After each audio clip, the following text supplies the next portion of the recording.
Dieu notre Père, nous te remercions infiniment de nous avoir réunis ce matin pour étudier ta parole. Père, nous confessons devant toi que sans le contact du Saint-Esprit, nous sommes tellement impuissants et sans espoir pour comprendre ta parole de vie. Nous prions que tu te souviennes de chacun d'entre nous, de nos familles et de nos proches en ce moment alors que nous nous engageons auprès de toi. En te confiant tout ce que nous avons afin que tu ouvres nos cœurs pour que nous puissions comprendre le message profond qui est caché dans le 5e des 10 commandements. Nous te remercions au nom de Jésus, nous te prions. Amen. Nous reprenons donc notre dernière série d'études sur les 10 commandements et nous allons commencer par le 5e commandement. Le titre est « La bénédiction qui fait du bien ». Nous étudions la série des 10 commandements parce que les 66 livres de la Bible tournent autour de ces 10 commandements. Nous essayons d'approfondir notre compréhension des 10 commandements au-delà de la nation de règles strictes qui nous étouffent, comme si nous n'obéissons pas, nous aurons des ennuis. Nous voulons aller un peu plus loin en essayant de comprendre le message d'amour de notre Père et son désir de bien-être. Nous avons donc commencé à étudier le 5e commandement dans la prière. Le 5e commandement se trouve à 2 endroits dans la Bible, au chapitre 20 d'Exode, verset 12, et au chapitre 5 du Deutéronome, verset 16. Il y a une petite différence entre ces deux versets. Tout d'abord, dans Exode chapitre 20, verset 12, c'est le moment où Dieu s'adresse directement au peuple d'Israël. Depuis le sommet du mont Sinaï, c'est le début de leur voyage dans le désert.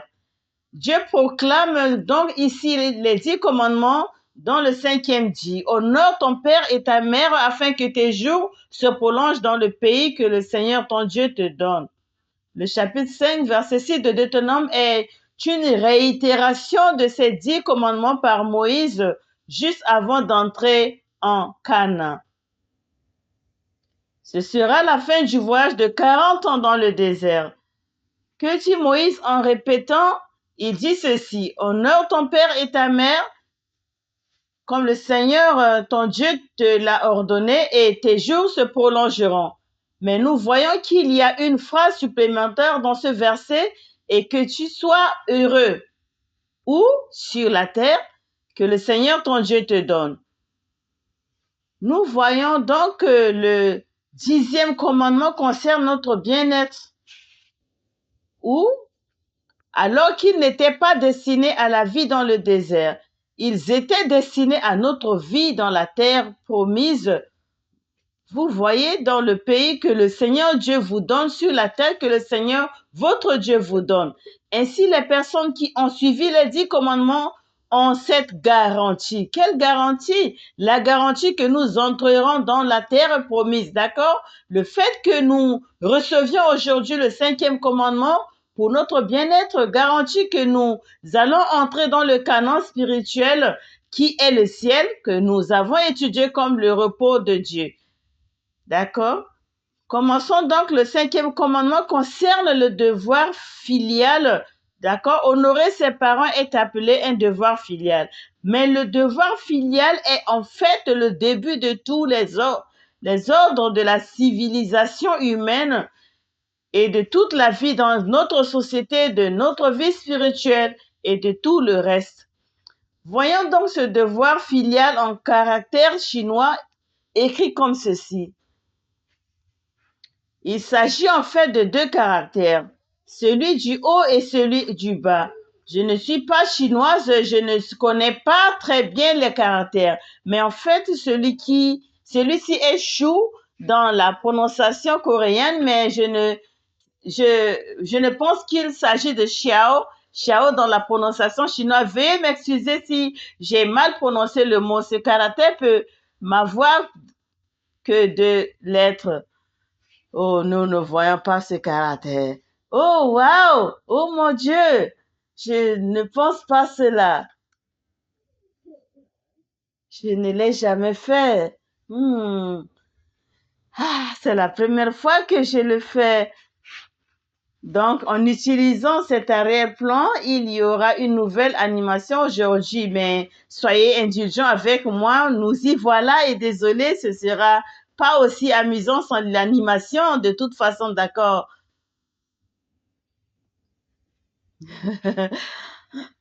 So, ainsi, ce devoir filial se compose de toutes lettres. La lettre du haut représente l'âge et celle du bas le fils.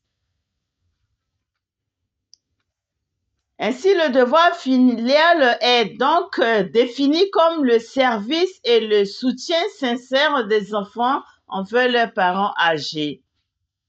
Le chapitre 22 d'Ézéchiel, verset 16, souligne l'importance de ce devoir filial. C'est le fondement de toute éthique et de toute morale. Si nous ne le respectons pas, il y aura du désordre et du chaos et la nation sera même menacée.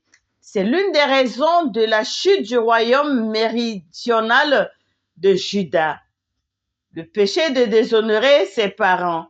Ézéchiel chapitre 22 verset 7 dit, ils ont traité leur père et mère avec légèreté, alors vous tous parents, donnez-nous les moyens d'obéir à la parole de Dieu.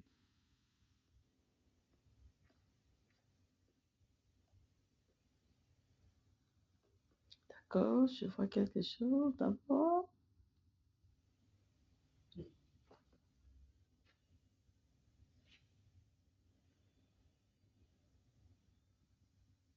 D'accord. Comme vous pouvez le constater, le 5e commandement vient en fait d'ajouter à tous les autres commandements concernant nos relations avec les autres. Les 10 commandements se composent de 2 parties, d'accord? Tout d'abord, le 4e commandement concerne notre relation avec Dieu. Ensuite, du 5e au 10e commandement, il s'agit de ton père et de ta mère. 6, tu ne commettras pas de meurtre. 7, tu ne commettras pas d'adultère. 8, tu ne voleras pas. 9, tu ne porteras pas de faux témoignages contre ton prochain. 10, tu ne convoiteras pas la maison de ton prochain. Tout cela s'appelle un ensemble de 10 commandements concernant nos relations les uns avec les autres. Vous voyez, le 5e commandement est en tout. D'accord, il se trouve donc en tête des autres commandements. Ainsi, nous pouvons voir que cet ordre lui-même nous indique l'importance du 5e commandement. D'accord, premièrement, honorer ses parents est le premier et le plus important des commandements concernant les relations humaines, d'où la position de ce 5e commandement.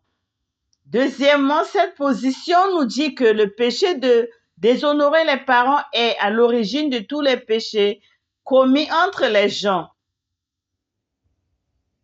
N'est-ce pas? Donc, ceux qui honorent sincèrement leurs parents ne pourront pas commettre de meurtre, qui est le 6e commandement. Ils ne pourront pas commettre d'adultère, qui est le 7e commandement. Et ceux qui honorent vraiment leurs parents ne peuvent pas voler les biens d'autrui, et ce qui est le 8e commandement. Ils ne peuvent pas porter de faux jugements, de faux témoignages, ce qui est le 9e commandement, ni avoir la convoitise dans leur cœur, ce qui est le 10e commandement. En d'autres termes, le péché consiste à déshonorer ses parents est plus grave que le meurtre, l'adultère, le vol, le mensonge ou la convoitise.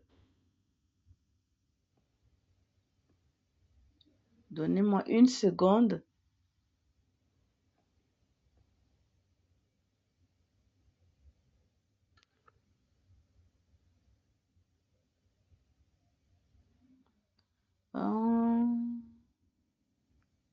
D'accord, d'accord. Ainsi, qu'est-ce que cela signifie vraiment? Comment respecter ce commandement d'honorer ses parents? D'accord? Donc, l'honneur en hébreu, le mot est koved. Koved. Il signifie être lourd.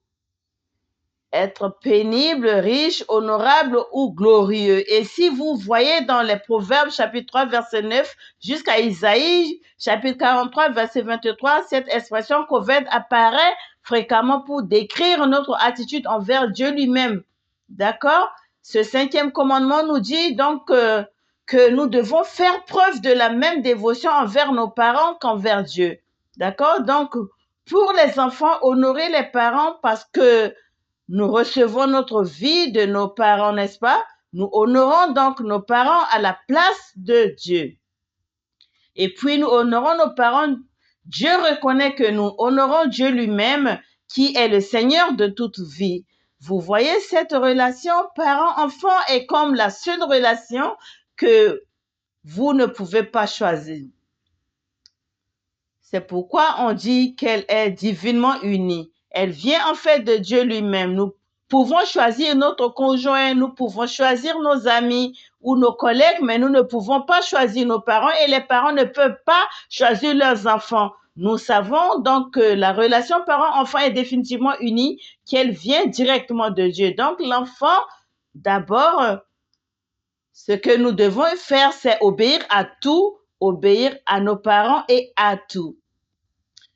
Le verset 20 du chapitre 3 de Colossiens dit « Enfants, obéissez à vos parents et en toutes choses, car cela est agréable au Seigneur. » Les limites de notre obéissance sont donc en toutes choses. D'accord, ce mois de mai est un mois de la famille. J'espère donc que ce mot nous éclairera sur notre relation avec nos parents et que nous pourrons ainsi recevoir cette grande bénédiction qui découle du 5e commandement. Dans cette optique, nous devons obéir à nos parents et à toutes les choses de manière illimitée et continue, ce qui signifie que nous ne choisissons pas vraiment ce à quoi nous devons obéir ou ne pas obéir. C'est facile à dire, mais difficile à faire. Jésus a donc dit que lorsque nous désobéissons, après avoir dit oui, nous le ferons. Mais on ne va pas jusqu'au bout, c'est en fait plus grave que de répondre non au début. Nous devons savoir que dans la plupart des cas, nos parents partiront avant nous et la plupart des parents décèdent avant que les enfants ne puissent s'acquitter de leurs responsabilités filiales envers leurs parents. Parfois, nous voulons remplir nos devoirs filiaux, mais il est trop tard. Nos parents sont déjà morts. Un proverbe allemand dit « Un père entretient mieux 10 enfants que 10 enfants n'entretiennent qu'un seul père. » C'est un proverbe qui montre à quel point nos parents sont extraordinaires et à quel genre d'amour inconditionnel, de dévouement et de sacrifice ils mettent dans nos vies. Une autre chose dont nous devons nous souvenir en honorant nos parents, c'est que nous devons leur obéir dans le Seigneur. J'aborde donc une partie un peu déroutante, voire controversée, parce que c'est aussi un combat dans ma vie spirituelle. Dans le chapitre 6 des Éphésiens, au premier verset, il est dit « Nous devons obéir à nos parents dans le Seigneur. » Par exemple, Jésus dit à cet homme dont le père vient de mourir, Jésus dit à cet homme, « Suis-moi. » Mais l'homme dit, « Seigneur, permets-moi d'aller d'abord enterrer mon père. » Mais il lui dit, « Laisse les morts enterrer leurs morts. Quant à toi, va et proclame à chaque mot le royaume de Dieu. » Ainsi, tout comme les commandements relatifs à notre relation avec Dieu viennent en premier dans les 10 commandements, ici, Jésus souligne que la véritable piété filiale est centrée sur Dieu. C'est la partie délicate. C'est la partie difficile. Jésus dit donc à cet homme de laisser les morts enterrer leurs morts, leur propre mort. Comment un mort peut-il enterrer un mort? Cela fait référence au fait que même si nous sommes vivants physiquement, nous ne recevons pas le souffle de vie de Dieu. En d'autres termes, si nous ne recevons pas le Saint-Esprit de Dieu, nous sommes morts aux yeux de Dieu. Jésus dit donc que les personnes qui n'ont pas encore reçu le Saint-Esprit pour connaître Jésus, pour enterrer leur propre mort. Mais vous venez, suivez-moi et proclamez cette vie pour tous les autres dans le royaume de Dieu. Il s'agit donc d'une seule et unique chose. Il y a un autre verset dans Luc chapitre 18, verset 29 à 30. Jésus a aussi dit ceci à propos de la piété. Il a dit, « Je vous le dis en vérité, il n'y a personne qui ait quitté sa maison ou sa femme ou ses frères ou ses parents ou ses enfants à cause du royaume de Dieu qui ne reçoit plusieurs fois autant que cette fois-ci et dans le siècle à venir la vie éternelle. » Cela nous dit donc que la véritable piété filiale doit être pratiquée conformément aux Écritures. Ainsi, lorsque nous pouvons montrer notre dévotion sincère envers notre Père céleste, nous pouvons remplir nos devoirs filiaux envers nos parents terrestres avec sincérité. D'accord? Cela ne veut pas dire que nous laissons tout tomber et que nous ne nous occupons pas de nos parents parce que nous disons, oh, je dois faire une étude biblique, je dois aller à l'église et servir, et je dois faire ceci et cela, c'est vrai. C'est là que le bas blesse. C'est la partie qui, je pense, nous pose vraiment un défi. Voici dans cette partie contradictoire, Jésus dit, suis-moi. Mais aussi, il a aussi réprimandé les gens qui avaient mal interprété la vraie définition de la piété filiale selon les Écritures. Et on peut le voir dans la façon dont notre pasteur fondateur, dans son 7e livre de la série de commandements, a pris ce commandement et l'a élargi au domaine du cœur, ce qui y a vraiment au fond de notre cœur. Nous connaissons bien le 5e commandement et je sais que beaucoup de choses que je vais partager avec vous aujourd'hui seront redondantes pour vous. Mais lorsque nous étudions cette loi au domaine du cœur, cela signifie que la loi ne concerne pas seulement l'action visible à l'extérieur, mais aussi l'intention et le motif invisible dans le cœur. Et c'est ce que nous appelons l'évangélisation, l'expansion de la loi. Le véritable évangile d'accord avec ce qui touche notre cœur. Jésus réprimande donc les pharisiens et les scribes qui suivent la tradition la plus ancienne appelée Corban.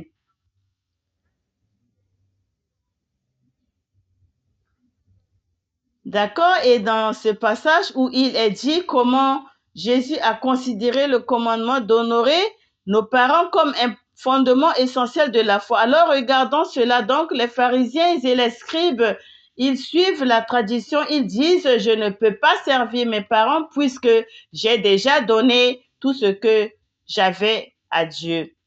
Dans Marc chapitre 7, verset 9 à 13, Jésus leur dit, il y a là un thème très profond. Vous êtes des experts et nous sommes très doués pour mettre de côté le commandement de Dieu afin de garder notre tradition. Cela nous demande donc de faire preuve de discernement ou de nous poser la question suivante. Suis-je capable de discerner ce que le véritable commandement de Dieu et ce qu'est la tradition des gens? Et quelle est la tradition des gens? Jésus poursuit car Moïse dit, honore ton père et ta mère. Et celui qui dit du mal de son père ou de sa mère mérite d'être mis à mort. Vous voyez donc que Jésus a dit que nos parents sont un fondement très essentiel de la foi. Et il dit, mais vous dites comme Moïse l'a dit, honorez vos parents. Mais vous dites, vous êtes une tradition d'homme. Si un homme dit à son père ou à sa mère, tout ce que j'ai qui pourrait t'aider, c'est Corban.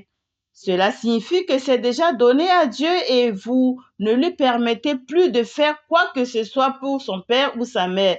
Ainsi, vous invalidez la parole de Dieu pour votre tradition que vous avez transmise ou vous faites beaucoup de choses comme ça.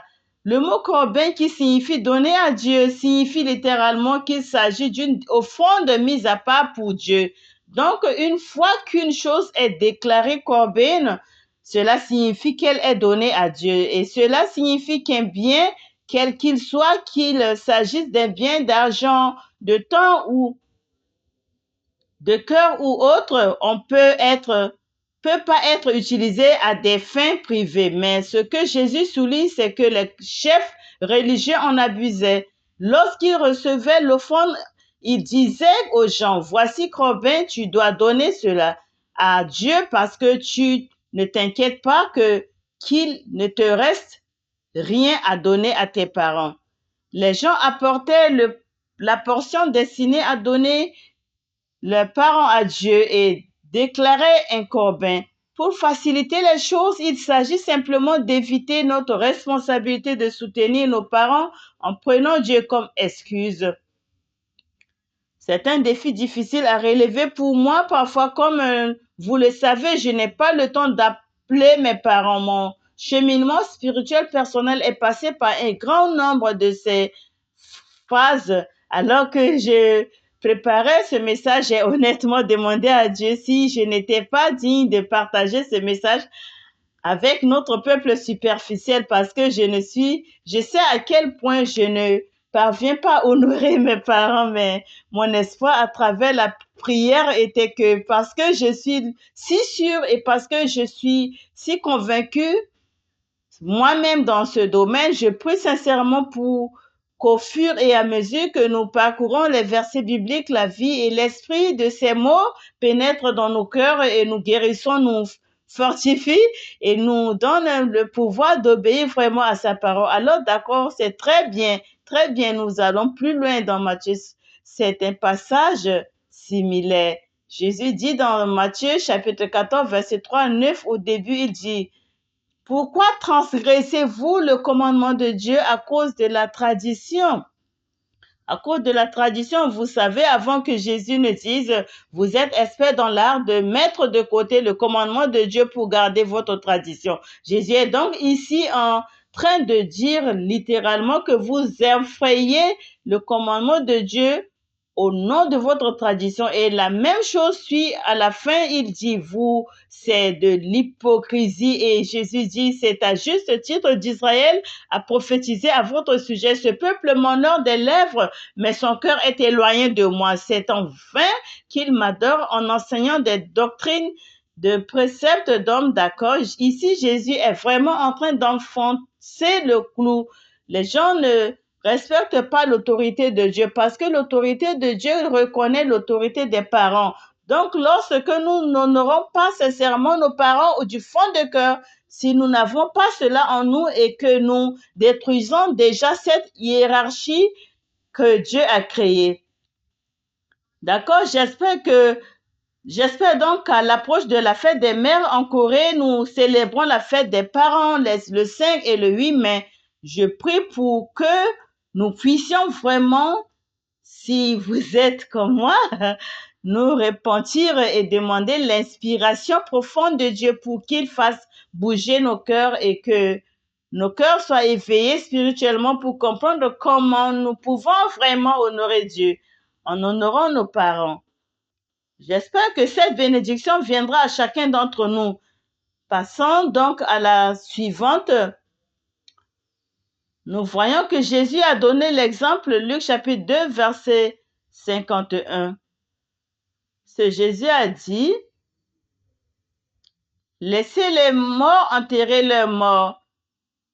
Vous me suivez pour annoncer la bonne nouvelle du royaume de Dieu. Jésus a dit, si vous me suivant en abandonnant et si vous abandonnez votre famille, vos enfants, vos parents ou autre chose alors que vous savez que vous recevrez beaucoup plus, Jésus n'a jamais négligé les parents. Ainsi, Luc chapitre 2, 41 dit, Jésus descendit avec eux les parents et vint à Nazareth. Il continua à leur faire des objections. À sa mère gardait précieusement toutes ces choses. Vous le savez, dans son cœur, le mot continuer, cette objection est le prétarsal qui signifie se soumettre ou suivre, mais ce verbe se produit à l'imparfait. Cela signifie que Jésus était soumis à ses parents volontairement et continuellement. Et aussi, La partie la plus importante est cette partie dans Jean chapitre 19, verset 26. Dans la troisième parole de Jésus, sur la croix, Jésus dit, « Femme, voici ton fils. » Alors même qu'elle était suspendue à la croix, versant son sang dans une douleur horrible et suffocante, il a regardé sa mère et lui a dit, « Femme, voici ton fils. » Il ne s'agit pas de paroles de regret ou d'échec, mais de la preuve qu'il a vécu sur cette terre comme un véritable fils. Ces paroles étaient de dernières paroles de poids et d'amour qui valent plus de 1000 or. Jésus a appelé Marie femme au lieu de mère à ce moment culminant de la croix, et ce afin d'accomplir l'œuvre de rédemption. Il a transformé la relation mère-fils en une relation de vie éternelle entre la femme et le Rédempteur. Lorsque Jésus a appelé Marie femme, c'est à ce moment-là que Jésus a fait entrer sa mère bien-aimée dans l'ordre au rang de ceux qui sont rachetés. Qu'est-ce qui pourrait être plus filial que cela? Plus il a confié son intérêt pour Marie à l'apôtre Jean en lui disant, « Voici ta mère », voyons le verset suivant, Jean chapitre 19, verset 26. Établir nos parents dans l'ordre des sauvés, c'est le plus précieux et le plus fondamental des devoirs filiaux.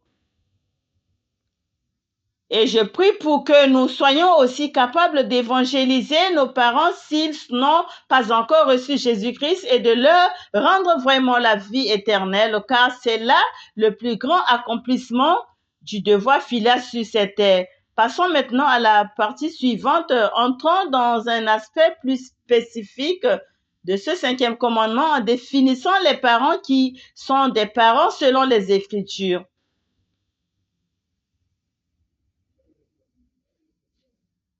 Les parents ne sont donc pas seulement nos parents physiques, mais aussi les adultes et les personnes âgées. Nous retrouvons ce thème tout au long de la Bible qui devons nous honorer, qui devons nous convoiter et ne pas prendre à la légère, mais être sincèrement, en prendre très au sérieux. Lévitique chapitre 19, verset 32 dit, « Lève-toi et en présence du vieillard et respecte le vieillard. Crains ton Dieu, je suis le Seigneur. » Il s'agit d'une déclaration très solennelle chaque fois que Dieu dit « je suis le Seigneur, je suis Yahweh ». Il est vraiment sérieux dans ce qu'il dit. Cette culture est en train de se perdre dans de très nombreuses régions du monde. Heureusement, en Corée ou en Asie du Sud-Est, nous tenons encore à cette valeur lorsque nous nous levons et que nous nous inclinons. Nos Coréens parlent d'une inclination du nombril et doivent en fait mettre leurs mains sur le nombril et s'incliner comme cela. Lorsqu'ils étaient sur place, ils ont vu les parents et c'est vraiment une très belle culture. Qui sont les adultes et les personnes âgées? D'accord, les parents comprennent tous ceux qui sont plus âgés. Pourquoi? Parce qu'ils ont plus d'influence, ils ont cette connaissance et cette expérience supplémentaire que nous ne possédons pas, parce qu'ils ont vécu plusieurs années. Vous pouvez vous imaginer ici aujourd'hui, mais en l'espace d'un an, nous en savons beaucoup plus, nous avons beaucoup plus d'expérience, n'est-ce pas? Nos parents étaient tous des aînés et ils ont vécu de nombreuses décennies et ils ont plus d'expérience et de connaissances que nous. Ce sont donc des personnes qui ont une grande influence morale, quelle que soit leur société, quel que soit leur statut dans la société, d'accord? Le révérend Abraham Park a donc déclaré, ce sont les adultes et les aînés que nous devons respecter. Les élèves doivent respecter leurs professeurs, les jeunes doivent respecter leurs aînés et ceux qui ont un statut inférieur doivent respecter ceux qui sont au-dessus d'eux. Et c'est précisément l'une des raisons pour lesquelles Judas Sud est tombé. Selon 1 Roi chapitre 12, verset 6 à 20, Rothbaum a ignoré les enseignements des anciens qui étaient les conseillers du royaume de son père Salomon, et parce qu'il a ignoré leurs enseignements, les monarchies d'Israël s'est effondrée à cause de cela. nous reconnaissons qu'il y a assez du manque de respect et d'insolence dans la société d'aujourd'hui. Je crois que Dieu nous a appelés à être le sel et la lumière de ce monde. En donnant l'exemple, en gardant et en nous accrochons au commandement de Dieu que beaucoup de gens ont même parmi les chrétiens considérés comme obsolètes ou démodés. Mais si nous comprenons vraiment la perspective de notre Père, s'il nous a donné ces 10 commandements et si nous les respectons, je crois que nous deviendrons vraiment ce phase qui guidera non seulement nos vies personnelles, mais aussi nos sociétés et même notre nation qui sera bénie lorsque nous respectons les commandements de Dieu. Ensuite, Dieu nous indique également que nous devons honorer nos supérieurs sur le lieu du travail, lieu de travail. Je suis souvent confrontée à ce problème. Nous avons tellement de plaintes et de renchonnements dans notre vie, n'est-ce pas? En particulier sur le lieu de travail. D'accord, Éphésiens chapitre 6, versets 5 à 8, Dieu dit, « Esclaves, soyez obéissants à ceux qui sont vos maîtres selon la chair. » Ainsi, les supérieurs physiques ou raison avec crainte et tremblement dans la sincérité de notre cœur, comme à Christ, non pas un service de glace comme pour plaire aux hommes, mais comme des esclaves de Christ en accomplissant de tout cœur la volonté de Dieu. Il s'agit donc d'une déclaration très profonde car Dieu vous dit qu'il voit à travers nos cœurs. Ce qui compte, c'est notre attitude dans nos cœurs et c'est ce qu'il va peser. Verset suivant, verset 7, il nous encourage donc à servir nos supérieurs sur le lieu de travail avec bonne volonté, en rendant service comme si vous le faisiez pour le Seigneur et non pour les hommes, sachant que tout ce que chacun fait de bon, il le recevra en retour du Seigneur, qu'il soit esclave ou libre. Amen. Soyons audacieux et confiants et allons vraiment de l'avant et en servant dans n'importe quel domaine d'expertise ou de travail qui brille vraiment en donnant le meilleur de lui-même. D'accord? Et nous ne nous inquiétons pas du genre, oh, cette personne me manipule ou extrait mon travail juste pour son propre bien. Tout cela ne signifie rien, car notre Père Dieu voit ce que nous faisons et il promet ici même au chapitre 6 de l'Épître aux Éphésiens, versets 5 à 8, que chaque fois que nous prions et que nous sommes mis au défi sur notre lieu du travail, nous nous adressons à Dieu pour qu'il nous promette que nous recevons un retour de sa part et que nous pourrions peut-être mettre ces paroles en pratique. Et cela est devenu une bénédiction pour nos lieux de travail, comme Joseph l'a été dans son environnement. Amen. D'accord, suivant. Donc ici, vous savez, la sincérité dans un cœur sincère, nous devons servir correctement. Le révérend Abraham Pack définit ainsi la sincérité. La sincérité consiste à se soumettre calmement et fidèlement au maître, c'est son rôle. Oui, nous devons le faire, se soumettre tranquillement et fidèlement au maître, travailler pour le jeu du maître. Nous ne travaillons donc pas pour notre propre compte, mais oui, Dieu sait. Et même si votre patron est très méchant et cruel, il vous demande de travailler pour le gain du maître et de prendre soin des biens du maître comme s'il s'agissait des biens. D'accord? Je me souviens d'une fois où l'un des soldats a demandé à notre pasteur fondateur de lui expliquer les difficultés qu'elle rencontrait dans l'armée. Le supérieur avait en fait tort. Sa décision était mauvaise, mais il l'obligeait à le faire malgré tout. Et elle savait que c'était mal. Elle est donc venue et elle était tellement, avez-vous attendu dans son cœur?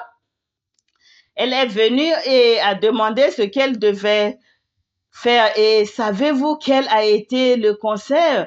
Si nous nous attendions à ce c'est vraiment mal et vous devez faire le bon choix et lui montrer ce qui est juste. Ce n'était pas la réponse du pasteur. Il a dit que vous deviez toujours obéir parce que Dieu reconnaîtra que vous obéissez toujours, mais vous devez obéir par la foi. quand vous partez, vous devez obéir pour pouvoir persévérer et vous ne pouvez pas perdre l'occasion de votre propre promotion, l'occasion de jouer du soulier dans cette position. Cette supériorité, c'est pour qu'une fois arrivé à ce poste, vous puissiez remettre les choses en ordre.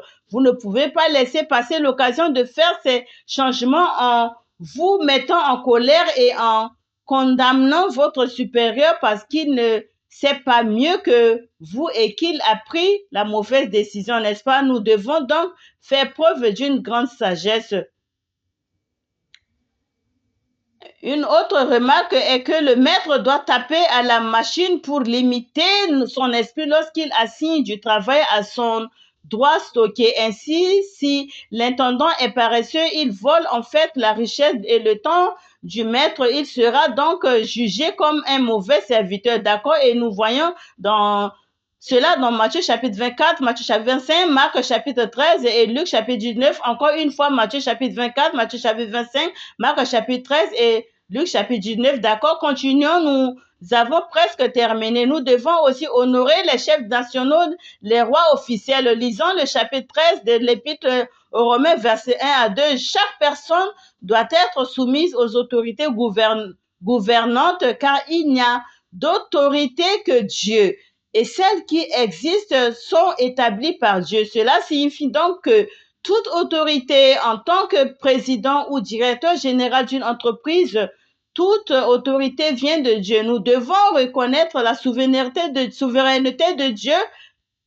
Par conséquent, quiconque résiste à l'autorité s'est opposé à l'ordinaire de Dieu. Et ceux qui se sont opposés recevront la condamnation sur eux-mêmes. Ainsi, puisque Dieu a accordé l'autorité et l'influence officielle pour établir l'ordre et la paix dans notre nation, nous devons nous soumettre aux autorités. Vous savez, même Jésus n'a pas négligé son devoir envers le gouvernement en disant « Rendez à César ce qui est à César, rendez à Dieu ce qui est à Dieu ». Il a parlé au chapitre 22 de Matthieu lorsqu'il s'agit de payer les impôts et nous devons également faire preuve de respect et d'honorer envers les fonctionnaires fédéraux, ce qui fait partie du 5e commandement et en l'honneur de vos parents, vous voyez, et c'est un commandement très lourd parce que j'ai du mal, vous savez, j'ai du mal à vous obéir aussi. Et il y a beaucoup de défis à relever, mais en même temps, je trouve que cette loi, la raison pour laquelle j'étudie, c'est une loi si délicieuse, si bonne, tout tourne autour de bonnes relations avec Dieu, avec les gens.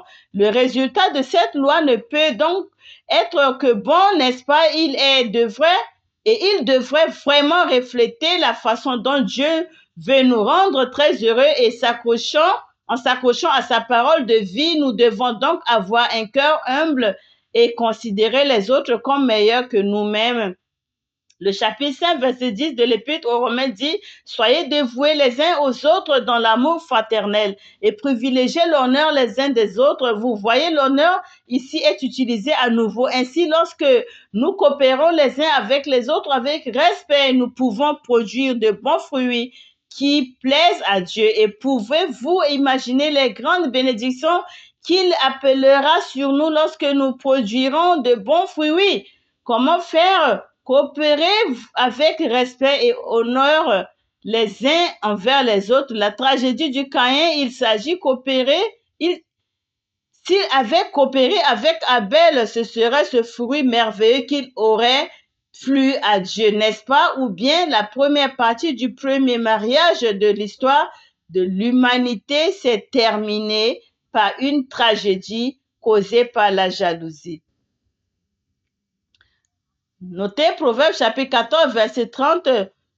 Je ne l'ai pas mis ici. Il dit, un cœur tranquille vivifie la chair, ce n'est pas seulement la vie spirituelle. Quand notre cœur est en paix, quand notre cœur est tranquille, il donne vie à notre corps. Mais l'envie ou la jalousie fait pourrir nos os, c'est dans les Proverbes chapitre 14, verset 30. Le cœur tranquille, comment l'obtenons-nous quand nous sommes devenus agités par une force ou des faiblesses de nos frères? si nous couvrons les faiblesses de nos frères avec amour et compréhension, et si nous ne plaignons pas les uns des autres, nous trouvons ce cœur tranquille et nous recevons cette vie dans notre cœur. Non seulement cela, mais lorsque nous couvrons les faiblesses de nos frères, Dieu dit, nous ne serons pas jugés. C'est dans le chapitre 5 de Jacques au verset 9. Nous aussi, nous présenterons devant le tribunal de Dieu sans être condamnés par vous. Quiconque juge sans amour, dit Dieu, recevra le même jugement sur nous. Si nous ne faisons pas preuve de miséricorde envers les autres, nous recevons le jugement sans miséricorde. Cela se trouve dans Matthieu chapitre 7, versets 1 à 2 et dans Marc chapitre 4, verset 24. Mais surtout, la véritable figure que nous devons honorer dans le 5e commandement n'est autre que notre Père Dieu lui-même. La Bible compare fréquemment l'amour de Dieu à l'amour des parents et la relation entre Dieu et son peuple à la relation entre un père et à son fils. Ainsi, dans l'alliance ou la relation avec Dieu, Dieu dit aux Israélites, « Je suis votre père » et le peuple se réfère souvent à Dieu en disant, « Tu es mon père » et nous appelons aussi notre Dieu notre père. Et nous appelons aussi notre Dieu notre Père et Dieu appelle son peuple de l'alliance son Fils. Comme le montrent ces versets, ainsi comme les parents aiment leurs enfants aujourd'hui, Dieu nous aime comme ses précieux enfants et nous protège comme la prunelle de ses yeux. Nous devons donc nous souvenir de Jésus. Jésus est venu sur cette terre pour donner l'exemple parfait de notre vie de foi, n'est-ce pas? Nous devons donc nous souvenir de Jésus qui a rempli le plus grand devoir filial envers Dieu le Père pendant qu'il était sur cette terre. Il a toujours appelé Dieu comme un père. Le révérend Pâques a compté toutes les fois dans la Bible il dit 120 fois Jésus a mentionné Dieu comme un père. En tant que fils, il a enduré d'innombrables souffrances parce qu'il devait obéir. Jésus obéit malgré les souffrances, malgré les épreuves, croyant que le commandement du Père est la vie éternelle. Et je sais que je suis loin d'être là, mais je prie pour que lorsque nous aspirons à la parole de Dieu, cette parole soit celle que Jésus dit dans Jean chapitre 6, verset 33. Ma parole est la vie de l'esprit et l'esprit. Ainsi, chaque fois que nous étudions la parole, que l'esprit et la vie de Jésus entrent en nous. Amen. Ainsi, nous pourrons un jour avoir la même foi et croire que le commandement du Père est vraiment la vie éternelle et le mettre en pratique. Jésus a également enseigné que le Dieu auquel il a obéi est votre Père et qui est dans les cieux. Non seulement il a appelé Dieu le Père, mais il a aussi ouvert la porte et il a dit, ce Dieu que j'appelle Père est aussi votre Père qui est dans les cieux. Et en versant son sang sur la croix, il a effacé tous nos péchés dans le but ultime que nous puissions devenir les enfants de Dieu et l'appeler Père, d'accord? Donc, dans le Romains chapitre 8, verset 14, Jésus a dit, Paul a dit, tous ceux qui sont conduits par l'Esprit de Dieu, ceux-là sont des fils de Dieu. Vous avez reçu l'Esprit d'adoption comme fils par lequel nous crions Abba Père. D'accord, dans le chapitre 8 de l'Épître aux Romains, il est dit, lorsque Jésus est mort sur la croix, notre esprit a été ranimé. Notre esprit vit parce que son esprit est venu à nous et nous a sauvés. Nous avons le salut de notre esprit et c'est lorsque nous avons reçu l'esprit d'adoption il y a 2000 ans d'un seul coup, une fois pour toutes, que Jésus nous a donné un esprit d'adoption. C'est pourquoi nous pouvons appeler Dieu Abba Père. Relation. Galates chapitre 6, Galates verset 6, parce que le Dieu de notre Fils a envoyé l'esprit de son Fils, l'esprit de Jésus-Christ dans nos cœurs en criant Abba Père. Ainsi, les hommes ont été bénis, nous avons été bénis, car nous avons Dieu pour Père, nous avons donc Dieu qui est plus grand que tout. Dans Jean chapitre 10, verset 29, Dieu est grand par tout-dessus tout. quand nous avons ce Dieu comme Père, pouvez-vous imaginer qu'est-ce qu'il ne fera pas pour nous? Mon Père est un Père très aimant et je sais qu'il fera tout ce que je lui demanderai. Et même notre Père physique est prêt à faire des kilomètres et des kilomètres. Je veux dire qu'ils sont capables de se sacrifier pour exaucer notre souhait. À combien plus forte raison le Père Dieu qui est plus grand que tout. Amen. Souvenons-nous donc que notre Père possède la plus grande autorité et il est la richesse la plus abondante et il a la richesse la plus abondante et il fait preuve d'un amour indéfectible envers nous tous parce que Jésus nous a donné l'Esprit. Et la preuve, c'est que nous appelons notre Dieu, Dieu le Père. D'accord? Enfin, passons aux bénédictions. Quel genre de bénédiction recevons-nous lorsque nous obéissons au 5e commandement d'honorer nos parents? Nous retournerons au Deutéronome chapitre 5, verset 16 et aussi à Exode chapitre 12 et 20, verset 12. Remarquez, il y a une partie intrigante dans le Deutéronome chapitre 5, verset 16. Nous remarquons ce mot qui apparaît 2 fois. Honore ton père et ta mère afin que tes jours se prolongent et que tu sois heureux. Ce verset souligne donc que les parents honorés reçoivent deux bénédictions, une double bénédiction. Donc, la première est la longévité et la prospérité. Dieu est donc très sérieux lorsqu'il s'agit de nous donner sa terre promise. Il ne veut pas dire que nous l'obtiendrons après notre mort, n'est-ce pas? Le pays que Dieu vous donne est en fait le domaine dans lequel nous trouvons actuellement. Le pays que Dieu nous donne fait donc référence au pays spirituel de Canaan et Dieu a promis que c'est là qu'il nous donnera accès à la longévité. Je prie pour qu'en comprenant un peu mieux le 5e commandement, nous ayons l'occasion de défaire de nombreux nœuds et enchevêtrements dans nos vies. Il s'agit de tous les échecs, malheurs, maladies ou difficultés, quels qu'ils soient dans notre vie, que nous avons étudié du 5e au 10e commandement parce qu'il s'agit de nos relations humaines.